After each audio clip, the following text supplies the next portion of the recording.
भगवद गीता की कहानी शुरू होती है जहां अर्जुन लड़ने के लिए तैयार है, लेकिन वह हिचकिचाता था कि अगर वह उनके दोस्तों और रिश्तेदारों से लड़ता और मारता है तो यह एक घोर पाप होगा और इस लड़ाई से कुछ भी हासिल नहीं होगा, भले ही उसे अपना राज्य वापस मिल जाए।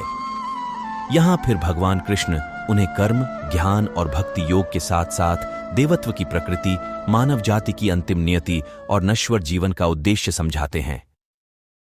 तो चलिए फिर देखते हैं।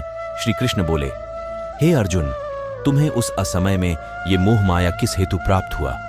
क्योंकि यह ना तो श्रेष्ठ पुरुषों द्वारा आचरित है और ना स्वर्ग को देने वाला और ना ही कृतकों को करने वाला ही है। इसलिए हे अर्जुन, नपुंसकता को मत प्राप्त हो, हृदय की तुच्छ दुर्बलता को त्याग कर युद्ध के लिए खड़ी डाढ़े हो जाओ। हे अर्जुन, तू ना शौक करने योग्य मनुष्य के लिए शोक करता है और पंडितों से वचनों को कहता है, परंतु जिनके प्राण चले गए हैं उनके लिए और जिनके प्राण नहीं हैं उनके लिए भी पंडित जन शौक नहीं करते। हे अर्जुन, सर्दी गर्मी और सुख दुख को देने वाली इंद्रियां और विषयों के संयोग को उत्पत्ति विनाशशील और अनित्य है, इसीलिए इसको तुम सहन करो।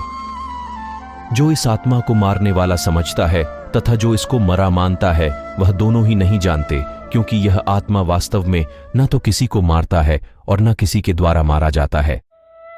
यह आत्मा किसी के काल में भी न तो जन्मता है और न मरता है, तथा नए जो कोई भी आध्यात्मिक प्राप्ति के उन्नत चरण के लिए अपने दृढ़ संकल्प में स्थिर है और संकट और सुख के हमलों को समान रूप से सहन कर सकता है, वह निश्चित रूप से मुक्ति के योग्य व्यक्ति है। भगवान की शांति उनके साथ है जिनके मन और आत्मा में सामंजस्य है, जो इच्छा और क्रोध से मुक्त हैं, जो अपनी आत्मा को जानते हैं। नरक के 3 कारण हैं: रोमांच, क्रोध और लोभ।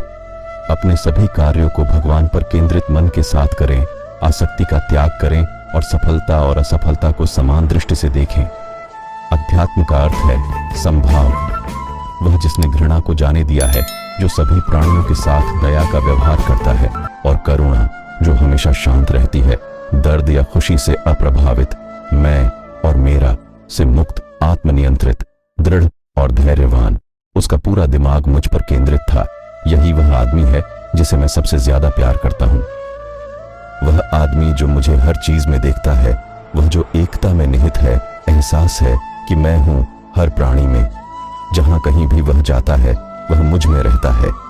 जब वह सभी को समान रूप से देखता है, दुख में या खुशी में, क्योंकि वे अपने जैसे हैं, वह आदमी योग में सिद्ध हो गया है। मैं मृत्यु बन गया, संसारों का संहारक।